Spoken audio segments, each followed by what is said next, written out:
शांति। हम लोग आज ध्यान श्लोक बोलते हैं सब लोग।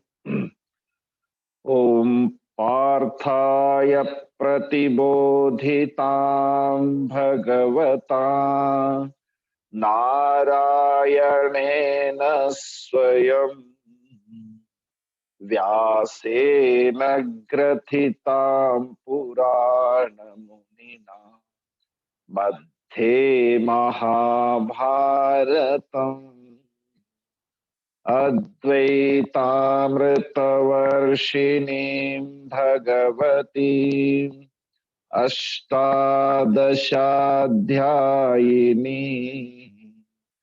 अम्ब त्वामनुसन्दधामि भगवद्गीते भवद्वेषिणी।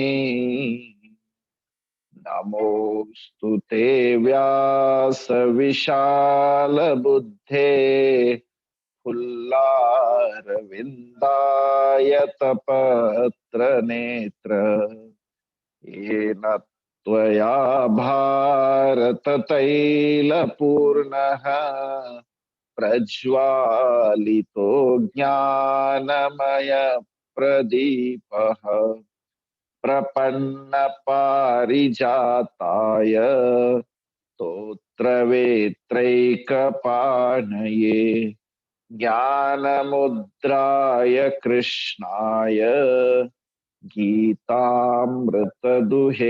नमः।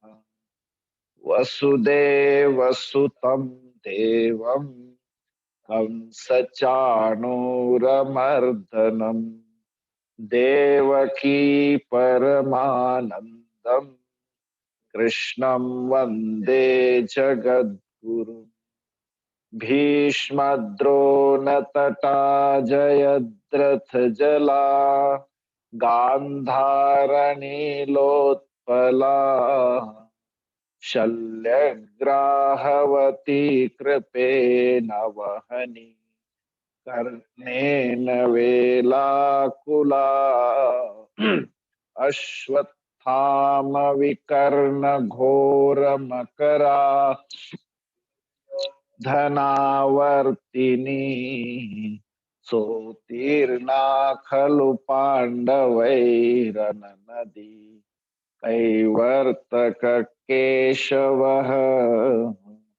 पाराशर्यवचः सरोजममलम् गीतार्थगन्धोत्कटम् नानाख्यानककेशरम् हरिकथा सम्बोधनाबोधितम् लोके सज्जनषट्पदैरहरहः पेपीयमानं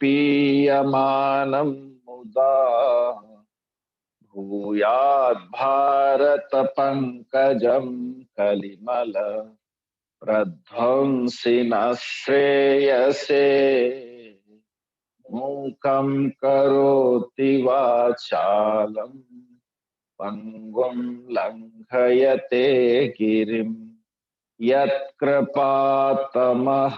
वन्दे परमानन्दमाधवम्। यं ब्रह्मा वरुणेन्द्ररुद्रमरुतः स्तुन्वन्ति दिव्यैस्तवैः वेदैः साङ्गपदक्रमोपनिषदैर्गायन्ति यं सामगाः ध्यानावस्थिततद्गतेन मनसा पश्यन्ति यं योगिनो यस्यान्तं न विदुःसुरासुरगणा देवाय तस्मै नमः देवाय तस्मै नमः। आखिरी अध्याय के अंदर हम पहुंच गए। 18वां अध्याय भगवद गीता का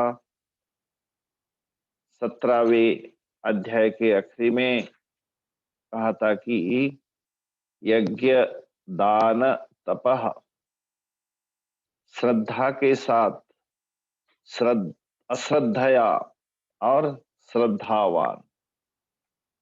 श्रद्धा से साथ किया जाए तो सत कहा जाता है, अश्रद्धा से असत इति उच्यते।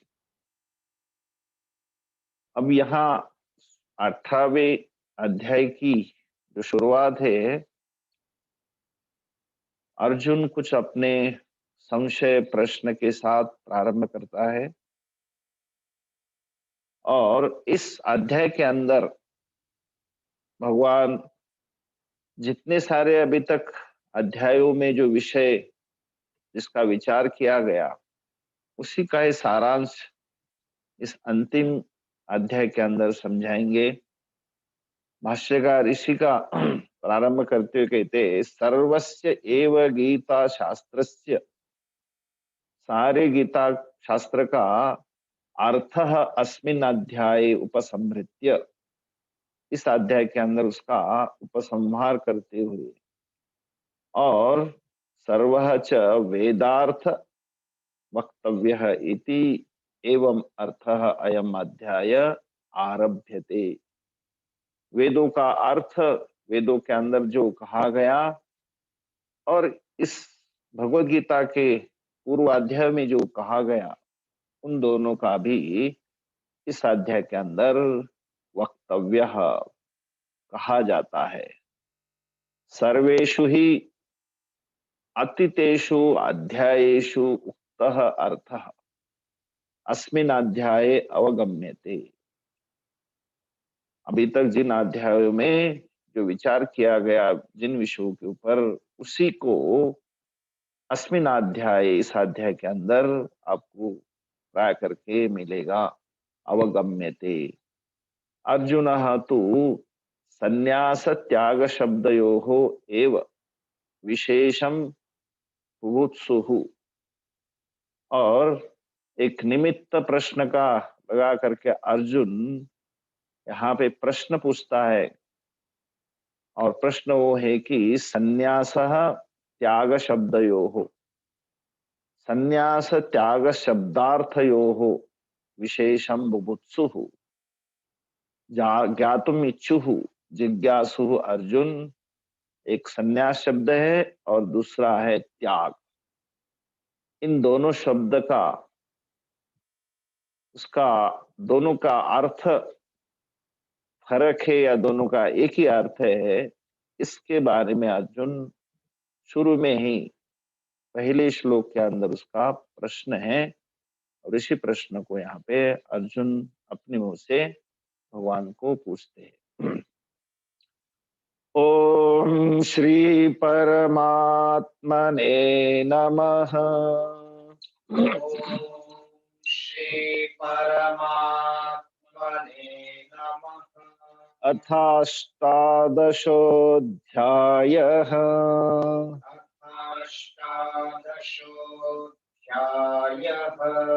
अर्जुन उवाच। संन्यासस्य महाबाहो,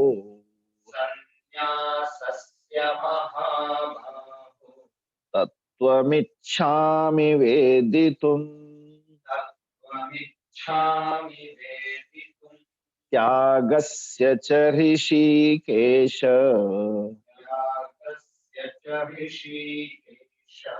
पृथक् केशिनिषूदन।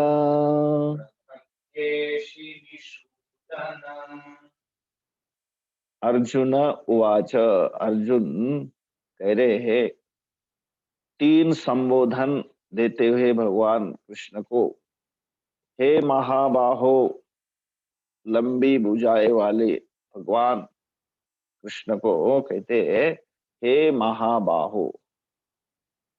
महानश्च बाहवः यस्य, जिनकी लंबी लंबी भुजाएं है।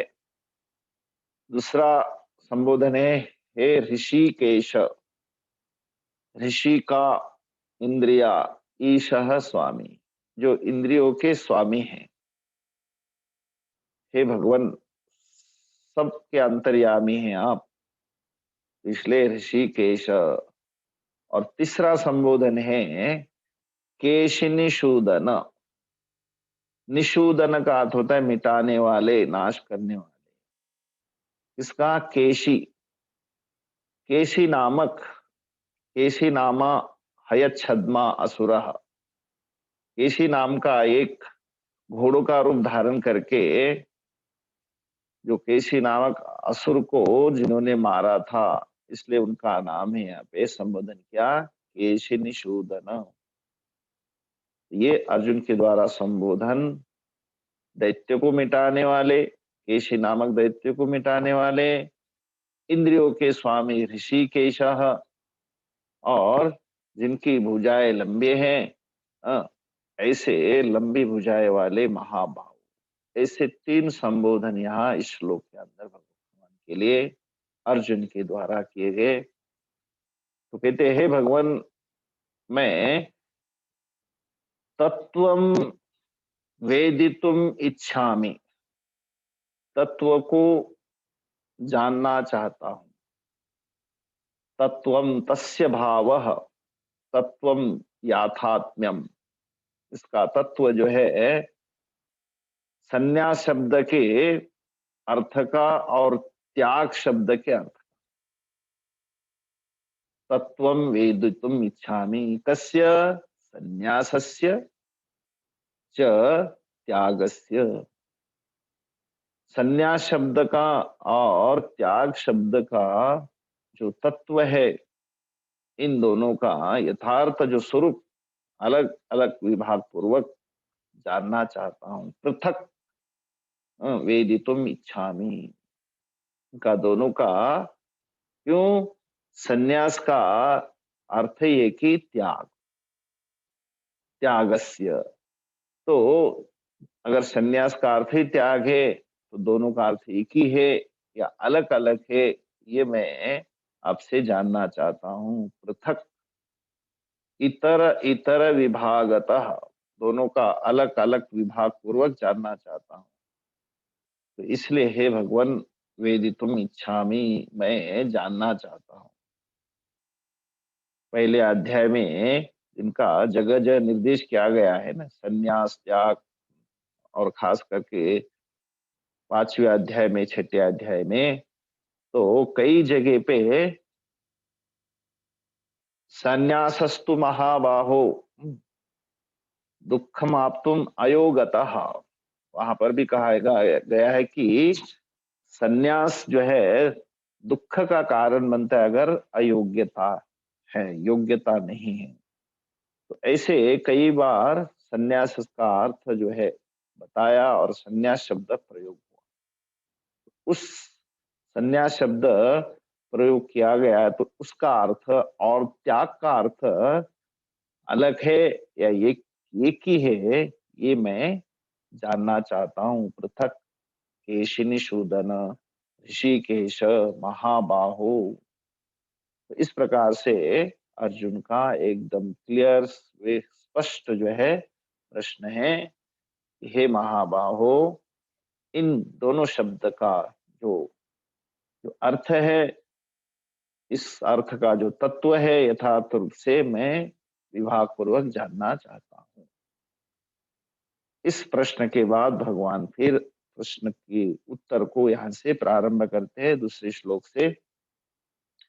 श्री भगवानुवाच श्रीभगवानुवाच काम्यानां कर्मणां न्यासम् काम्यानां कर्मणां सन्न्यासं कवयो विदुः।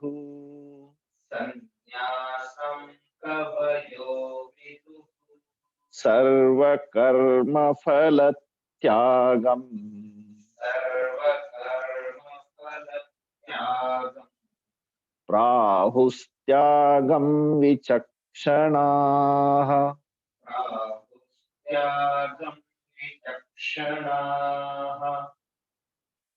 भगवान के उत्तर यहाँ से प्रारंभ। काम्यानां कर्मणां न्यासं संन्यासं कवयः विदुः सर्वकर्मफलत्यागं प्राहुः त्यागं विचक्षणाः। कि हे अर्जुन, काम्यानां कर्मणां न्यासम, देखिए कोई भी कर्म करता है उसके पीछे कोई प्रयोजन होता है, फल की इच्छा के लिए कर्म करता है। तो इसलिए कहा जाता है प्रयोजनम अनुद्दिश्य मंदोपि न प्रवर्तते।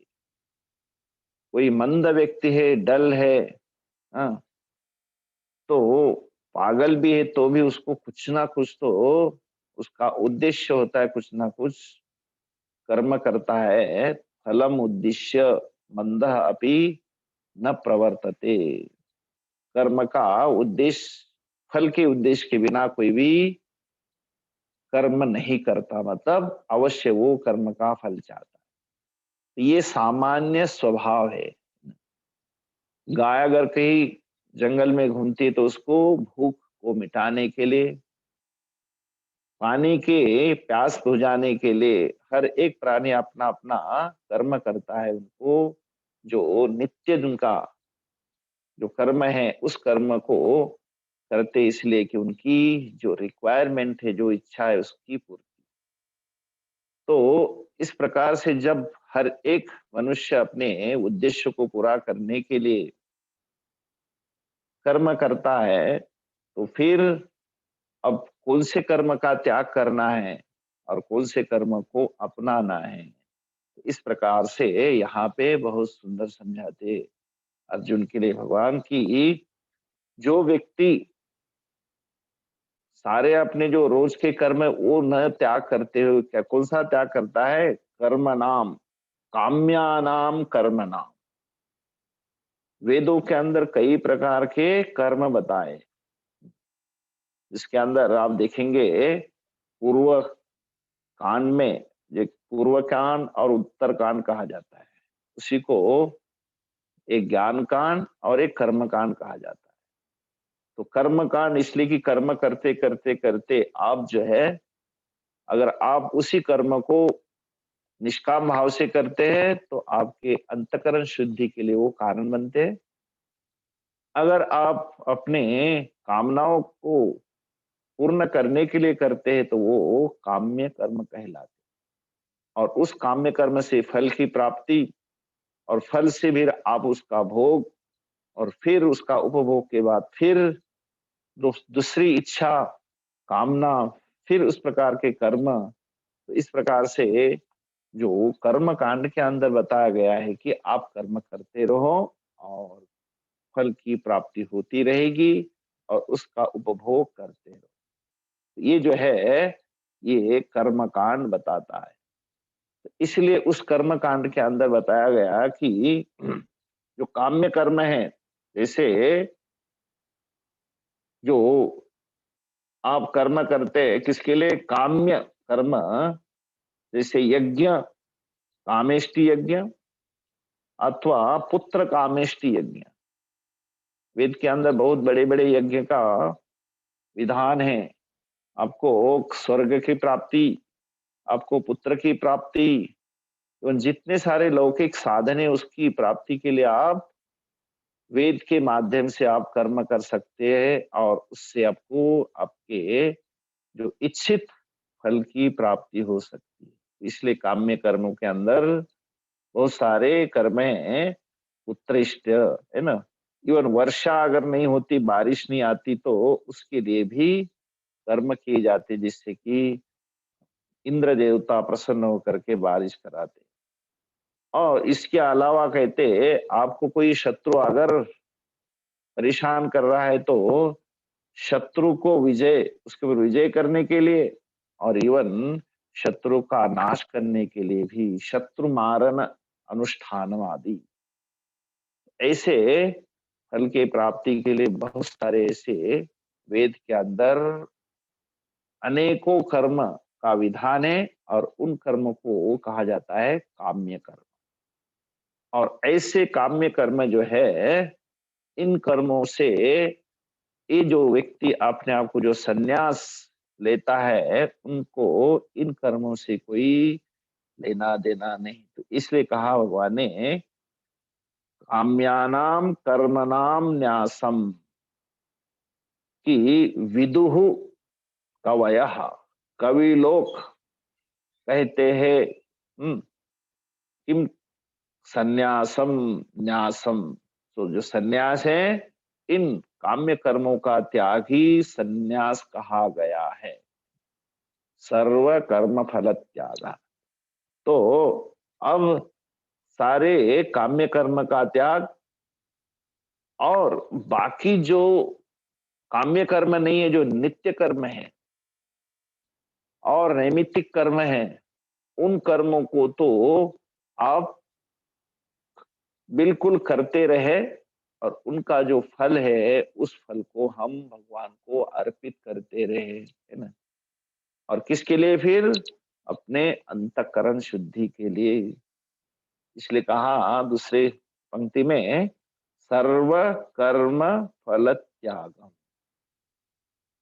काम्य कर्म को तो पूर्ण रूप से त्याग देना है, उससे काम्य कर्म कर्म को करने की आवश्यकता ही नहीं। लेकिन जो नित्य नैमित्तिक कर्म है, उन कर्मों को आप छोड़ नहीं सकते, भिक्षाटना आदि। तो वो जो सर्व कर्म जो है, वो कर्म, उसको क्या करें आप? फल त्यागम।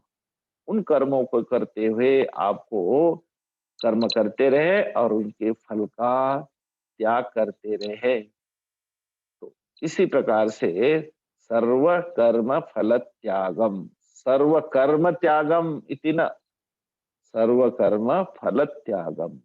जो भी कर्म करते आप, उन कर्मों का हमें कोई भी फल नहीं चाहिए। फल तो हम ईश्वर को अर्पित करते हुए, हाँ, तो क्या ईश्वर को आपके फल की आवश्यकता है क्या? नहीं, ईश्वर आपके कर्म फल से, है ना, भूखे बैठे नहीं है। ये आपका एक कर्तव्य होता है कि मैं अपने कर्म के फल को ईश्वर अर्पित करूं, और जिससे कि मेरी अंतकरण शुद्धि होती है। तो इसलिए कहा जाता है, विचक्षणाः प्राहु। ऐसे जो विवेकी लोग, विचक्षणाः, पंडिताः, पंडित लोग कहते हैं कि आप जो कर्म करोगे, नित्य नैमित्तिक अनुष्ठीयमानानां सर्व कर्मणां आत्म संबंधितया प्राप्तस्य फलस्य परित्यागः सर्व कर्म परित्यागः। जो नित्य कर्म, हम नित्य कर्मों के अंदर कई चीजें आती है। सुबह आप उठ करके अपने जो पंच यज्ञ हैं, उसका अनुष्ठान करते हैं। हाँ, तो हमने को पहले देखे कि देव यज्ञ, पितृयज्ञ आदि आदि ऋषि यज्ञ, इन कर्मों को करते हुए, उनका अनुष्ठान करते हुए, उनका प्राप्तस्य फलस्य, और उससे जो आपको फल की प्राप्ति होगी, और वो फल की प्राप्ति आपको खुद को फल भोगने के लिए नहीं, बल्कि उसी को कहा जाता है परित्यागः, सर्व कर्म परित्यागः कथयन्ति। त्यागम, त्याग शब्दस्य, तो ये जो है त्याग शब्द है, उसका अर्थ यही है कि कर्म करते रहें, जो निष्काम कर्म है वो करते रहे, और उसका जो फल है वो ईश्वर को अर्पित करते रहे। तो उसी का नाम यहाँ पे त्याग कहा गया है, त्यागम प्राहु। तो इसलिए सन्यास का अर्थ पहले ये है कि काम्यानाम कर्मणाम न्यासम, काम्य कर्मों का अच्छी तरह से त्याग, वो सन्यास शब्द का अर्थ है। और त्याग शब्द का अर्थ है कि सर्व कर्म फल त्यागम। जितने भी आप, क्योंकि शरीर है, शरीर को आप बिल्कुल अकर्मा नहीं बना सकते। अकर्मा बनाएंगे तो देखना, कहा जाता है तीसरे अध्याय में कहा है ना, कि नहीं कश्चित क्षणम अपि जातु तिष्ठति अकर्मकृत।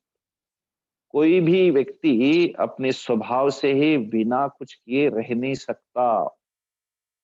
तो स्वामी जी की भाषा में कहेंगे कि आई एम कीपिंग क्वाइट, मैं अपने आप को चुप बना के रख रहा हूँ, वो भी एक कर्म ही है। अपने आप को चुप रखना ये भी कर्म है। इसलिए कुछ तो करता ही रहेगा। इसलिए एक स्वभाव है, तो उस स्वभाव के अनुरूप आपको कर्म करना है। तो और आपका जो नित्य नैमित्तिक कर्म है, उसी से आपकी शरीर यात्रा, अगर वो छोड़ोगे तो शरीर यात्रा भी न प्रसिद्धेत अकर्मणः। अपने जो आपका शरीर दिया है भगवान ने, शरीरम इदम खलु धर्म साधनम, जो धर्म की प्राप्ति करनी है, पुरुषार्थ की प्राप्ति करनी है, तो इसी शरीर के माध्यम से होती है। और शरीर है तो शरीर जो है आपको किसी न किसी प्रकार से आपको कर्म करने ही पड़ेंगे, चाहे भोजन भिक्षा है, चाहे जो भी स्नान आदि है, वंदन आदि है, पूजा आदि है, सारा कर्म जो आपको करते रहना पड़ेगा।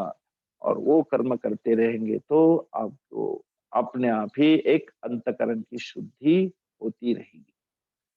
तो इसलिए यहाँ पे कहा गया है पहले पंक्ति में कि कवयः विदुः, कवि लोग कहते विचक्षणाः विवेकिनः काम्यानाम कर्मणाम न्यासम संन्यासम। संन्यास उसी को कहते जो बिल्कुल किसी भी सकाम कर्म, सकाम फल के लिए कोई कर्म नहीं करता, और उसका अच्छी तरह से त्याग, मतलब उसको छोड़ना, उसके उसको बिल्कुल संकल्प ही नहीं करना। और त्याग शब्द का अर्थ है कि सर्व कर्म फल त्याग। यहाँ कर्म का त्याग नहीं बल्कि सर्व कर्म के फल का त्याग कहा गया। तो इस प्रकार से दो पंक्ति में दो शब्द के अर्थ संक्षेप में बताए, फिर इसी का आगे विस्तार होगा। तो पहले पंक्ति का अर्थ यही हुआ कि संन्यास का अर्थ है क्या, काम्यानाम कर्मणाम न्यास। जो सकाम कर्म है, वेदों के अंदर बताए हुए कर्म है, उन कर्मों को अच्छी तरह से त्याग करना। कवयः विदु, ऐसे विद्वानों ने कहा है। और दूसरे पंक्ति में कहा कि आप कर्म मत छोड़िए, लेकिन जो कर्म का फल होगा उसका आप ईश्वर अर्पित करते हुए कर सर्व कर्म फल त्यागम प्राहु, उसी का अर्थ है त्यागम। तो ये संन्यास और त्याग, इन दोनों शब्दों का अर्थ जो पूछा था अर्जुन ने, उसको संक्षेप में यहाँ कहते हुए फिर आगे जो है इसका विस्तार होगा। तीसरा श्लोक, त्याज्यम दोषवदित्तेके त्याज्यं दोषवदित्येके कर्म प्राहुर्मनीषिणः कर्मप्राहुर्मनीषिणः यज्ञदानतपः कर्म यज्ञदानतपः कर्म न त्याज्यमिति चापरे। त्याज्यमिति चापरे। तीसरा श्लोक, त्याज्यम दोषवत् इति एके कर्म प्राहु मनीषिणः यज्ञ दान तपः कर्म न त्याज्यम इति च अपरे। तो अलग अलग विद्वानों का अलग अलग मत यह बताते हुए कि मनीषिणः प्राहु, मनीषिणः जो विवेकिनः पंडित जन ज्ञानी क्या कहते, त्याज्यम त्यक्तव्यम, कर्म को छोड़ना चाहिए, त्याग देना चाहिए। कैसा कर्म हो, जो दोषवत, दोषः अस्य स्थिति दोषवत कर्म बंध हेतुत्वात् सर्वमेव, अथवा दोष यथा रागादि त्यज्यते। जिस कर्म को करने के बाद आपके अंदर खुद ही जो है आप दोषवान हो जाते, दोषवत, जिसमें दोष हो उसको दोषवत कहा जाता है। अथवा वह कर्म करने से वो क्या दोष है, तो कहते बंध के हेतु होने के कारण आप जो है ऐसा कर्म करेंगे जिससे कि आप खुद ही उसके अंदर अटक जाएंगे, बंधित हो जाएंगे, जो कि आपके परम पुरुषार्थ के लिए क्या एक बंधन का कारण बन जाएगा, जिसके अंदर राग आदि ही त्यज्यते। राग बोलते राग, द्वेष आदि, हाँ, उनको जो है त्यागे जाते हैं। तो वैसे समस्त कर्म भी त्याज्य है।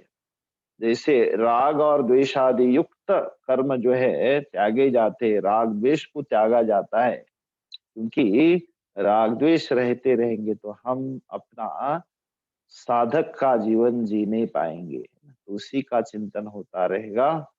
तो जैसे राग आदि को हमको त्यागना चाहिए, वैसे ही ऐसे बंधन के कारण बनने वाले ऐसे दोषवत कर्म जो है उनको भी त्याग देना चाहिए। यही है त्याजम दोषवत कर्म बंध हेतुत्वा, जो कि बंधन के कारण बन जाते हैं। इति प्राहुहु, ऐसा कहा गया है मनीषिणः। ऐसे जो अधिकारी, जो पंडित ज्ञानी लोगों ने इस प्रकार से कहा गया है। मनीषिणः पंडिताः अधिकृतानाम कर्मणाम अपि इति। ऐसे कर्म को, वैसे समस्त कर्म को भी उनको त्याग देना चाहिए जो कि आपको बंधन का कारण बनेंगे। तो इसलिए कहा गया कि जो कर्म है जो आपको दोषवत लगते हैं, जिसके अंदर करने से दोष लग सकता है, मतलब आप बंधन के कारण बन सकते हो कर्म आपको, तो उनको जो है आपको कर्म जो है उन ऐसे दोषवत कर्म को त्याग देना चाहिए। और एक जगह कहा है कि नहीं देह भृता शक्यम त्यक्तुम कर्म सर्वशः। जिसने देह को धारण किया है वो अपना संपूर्ण कर्म त्याग नहीं कर सकते, क्योंकि उसको अपने शरीर को चलाने के लिए कर्म तो वो करता रहेगा। इसलिए आपके जो नित्य नैमित्तिक कर्म है, उन कर्मों को आप त्याग नहीं सकते। तो उसके अंदर कहा गया है कि यज्ञ दान तपह कर्म। यज्ञ दान तप, ये जो आपके नित्य कर्म हैं, उन कर्मों को आप नहीं त्याग सकते। यज्ञ दान तप कर्म न त्याज्यम इति च अपरे। और कुछ इस प्रकार से ज्ञानी लोग कहते हैं कि वो भी कर्म को आप त्याग नहीं सकते, क्योंकि वो आपके लिए यज्ञ है। जैसे पहले, इसके पहले कहा है 3 प्रकार के यज्ञ है। दान है, हाँ, यज्ञ दान तपह, और आपका जो तप, जो रोज आप अपने आप को पवित्र करने के लिए, शुद्ध करने के लिए किसी न किसी प्रकार की साधना करते हैं, तो वो जो तप है वो आप न त्याज्यम, उसको त्यागा नहीं जा सकता। इसलिए इसके अंदर ये बताया कि आप दोषवत कर्म अवश्य उनको त्याज्यम, दोषवत इति एके, कुछ लोग कहते दोषवत कर्म है उसको त्यागना ही चाहिए, लेकिन अपरे दूसरे ये कहते कि यज्ञ दान तपः कर्म न त्याज्यम, उनका त्याग नहीं करना चाहिए, क्योंकि ये कर्म आपके लिए सहायक बनते। किसके लिए सहायक? ज्ञान के लिए। तो क्या कर्म से ज्ञान होता है? नहीं, कर्म से ज्ञान की प्राप्ति नहीं होती है, लेकिन कर्म जो है आपको अंतकरण शुद्धि के द्वारा ज्ञान की योग्यता करा सकते हैं। जब योग्यता आती है तो आपको ज्ञान की प्राप्ति होती है, और ज्ञान जो है मोक्ष का कारण बनता है। इसलिए ज्ञानात एव तु कैवल्यम, केवलस्य भावः कैवल्यम। जो आत्मज्ञान की प्राप्ति अंतकरण शुद्धि के बाद ही हो सकती है, और अंतकरण शुद्धि के लिए कारण बन सकती है ये नित्य कर्म। तो इसलिए कहा जाता है दोषवत कर्म तो तुरंत त्याग दे, लेकिन जो नित्य नैमित्तिक आदि जो कर्म है उसको आप अपने अंतःकरण शुद्धि के लिए उसका उपयोग करते हुए आप उनको न त्यागे, और उसका अपना जो है कर्म का फल ईश्वर अर्पित करते हुए हम अपने अंतःकरण शुद्धि के लिए उसका उपयोग कर सकते थे। इसलिए यज्ञ दान तपः कर्म न त्याज्यम, ऐसा और ज्ञानियों का यहाँ पे विचार है, और यही शास्त्र का दृष्टांत है, दृष्टिकोण है। चौथा श्लोक, निश्चयं शृणु मे तत्र निश्चयं शृणु मे तत्र त्यागे भरत सत्तमा, त्यागे भरतसत्तमा त्यागो हि पुरुष व्याघ्र त्यागो हि पुरुषव्याघ्र त्रिविधः सम्प्रकीर्तितः, सम्प्रकीर्तितः तत्र एतेषु विकल्प भेदेषु, इसके अंदर विकल्प और उसके भेद बताते हैं कि हे अर्जुन, पुरुष व्याघ्र भरत सत्तम, दो यहाँ पे संबोधन है। भरतानाम साधुतमा, हे अर्जुन भरत वंश में तुम साधु में श्रेष्ठ हो, और पुरुष व्याघ्र है तो आपका शरीर पुरुष का, लेकिन उसके अंदर मानो आपके अंदर पराक्रम करने की योग्यता है, इसलिए पुरुष व्याघ्र। पुरुष व्याघ्र हे, पुरुष व्याघ्र हे अर्जुन, और हे भरसत्तम, भरत वंश में श्रेष्ठ अर्जुन। तत्र मतलब उस विषय में, हमेशा त्र जो है सप्तमी का अर्थ देता है। उस विषय में जो त्याग के विषय में, त्याग के विषय में मैं श्रुणु, मेरे से आप सुनो, निश्चयम श्रुणु अवधार्य, आप जो है उनको अच्छी तरह से आप मेरे से उसको निश्चय करके तो उसके अर्थ को सुन लेना। तो इसलिए कहते हैं कि वो जो त्याग शब्द कहा है, सर्व कर्म फल त्यागम, वो जो त्याग शब्द कहा है, त्याग ही त्रिविधा संप्रकीर्तितः, वो जो त्याग है उस त्याग को भी तीन प्रकार का त्याग आपको आगे बताएंगे। तो त्रिविधा त्याग, तीन प्रकार का त्याग शास्त्र के अंदर बताया है। संप्रकीर्तितः, अच्छी तरह से शास्त्र के अंदर उसको समझाया है कि ये त्याग शब्द जो है, पहले तो कहा कि सर्व कर्म फल त्याग, लेकिन वो जो त्याग है उस त्याग के तीन प्रकार है। मैं आपको आने वाले श्लोकों के अंदर उसको समझा दूंगा। इसलिए निश्चयम तत्र श्रुणु, निश्चय करके उसको आप अच्छी तरह से समझ लेना। त्यागे तत्र मतलब त्याग के विषय में, तो त्याग के विषय में आप अच्छी तरह से समझ लेना कि भरत वंश में श्रेष्ठ अर्जुन, और वो जो त्याग है तीन प्रकार का, उसका अर्थ है, तो वो जो तीन प्रकार उसके मैं आपको समझाऊंगा। त्रिविधः संप्रकीर्तितः, उसको जो है सम्यक प्रकर्षेण कीर्तितः, अच्छी तरह से शास्त्रेषु सम्यक कथितः, उसको अच्छी तरह से तीनों भेदों से उसको निरूपण किया गया है। ठीक, ये चार श्लोक साथ में बोल लेते हैं। ओम श्री परमात्मने नमः। अथ अष्टादशोऽध्यायः।